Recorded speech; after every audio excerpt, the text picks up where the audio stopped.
The world we live in runs on paper. Paper that can start wars, topple governments, and control destinies. That paper is the U.S. dollar. But behind its green ink lies an empire built not just on economics, but on manipulation, fear, and strategy. This isn't just the story of money, it's the story of how America took over the world, not with guns, but with a currency. It all began with gold. For centuries, the world trusted only what it could see and touch, heavy coins, shining bars, and vaults full of metal. But as global trade exploded, gold became too slow for the modern world. Nations needed something lighter, a symbol of value. And so, the U.S. dollar was born, a promise printed on paper, backed by gold and secured by America's growing might. World War II wasn't just fought with bullets, it was fought with money. As Europe burned, America became the world's workshop, supplying everything: oil, weapons, food, and hope. While cities across the ocean lay in ruins, U.S. factories hummed day and night. Dollars flowed across the seas, and America realized something profound. Whoever controls the world's money controls the world itself. In 1944, while the war still raged, leaders from around the globe gathered in a small New Hampshire town called Bretton Woods. Their goal? To rebuild a shattered world economy. But behind closed doors, America made its move. It offered the U.S. dollar as the new global standard, a currency everyone could trust because it was convertible to gold. The world agreed. What they didn't fully grasp was that they had just handed America the financial keys to the planet. As Europe rebuilt, the world's gold began a one-way journey into American vaults. By the 1950s, the United States held over two-thirds of all the gold reserves on Earth. Other nations began printing their own money, but it wasn't backed by their gold, it was backed by the dollars in their reserves. Slowly, they realized they no longer controlled their own economies. Washington did. The more the world traded, the more it needed dollars.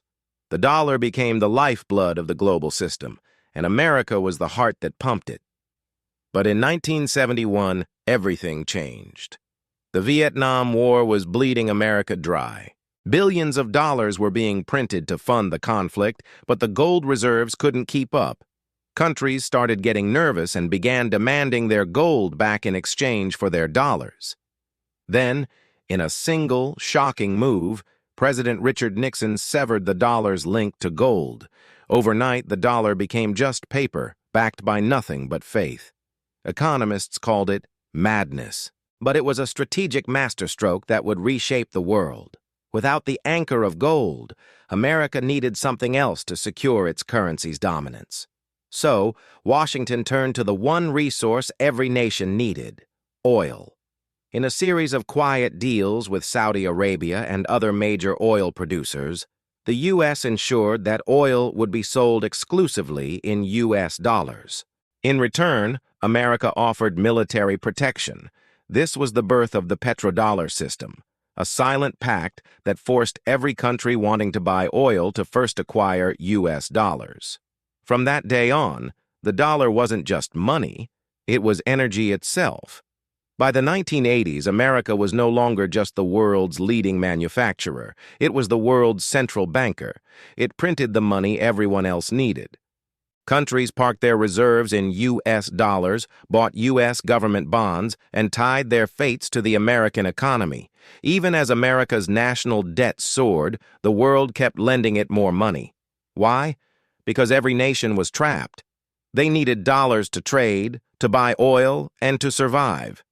Debt, ironically, became America's greatest weapon, a system of control disguised as trust.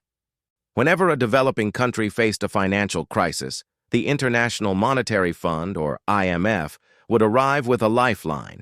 This help came in the form of dollar-denominated loans, but they were tied with strict conditions, often forcing nations to privatize industries and cut public spending. Governments accepted the aid only to realize later they had traded their economic sovereignty for short-term survival.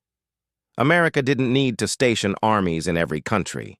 The dollar did the work, quietly, efficiently, and permanently. But then, a challenger emerged from the east. China, once an impoverished nation, began its meteoric rise. Its factories flooded the world with cheap goods, and in return it accumulated trillions of US dollars. Ironically, China's growth made the dollar even stronger, as every product sold brought more greenbacks into its reserves. Yet behind the scenes, Beijing began quietly plotting its own path, to one day break free from the dollar's long shadow.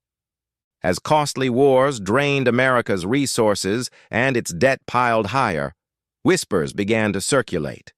What if the dollar falls? The 2008 financial crisis shook the very foundation of global trust. Banks collapsed, economies crumbled, and for a terrifying moment, the illusion of American invincibility cracked. But once again, the dollar survived. Not because it was strong, but because the world had no other viable choice. The system was too interconnected, too dependent on the currency it had long been taught to trust. Today, the dollar's empire faces new challenges. Geopolitical tensions are rising, and countries like China and Russia are actively seeking alternatives, creating new payment systems and trading in their own currencies. The rise of digital currencies also poses an unknown threat to the traditional financial order. The grand chess match for global dominance continues, and the dollar is still the king on the board. But for how much longer? The story of the dollar is far from over. It is a story still being written in the banks, the boardrooms, and the halls of power across the globe. Thank you for watching.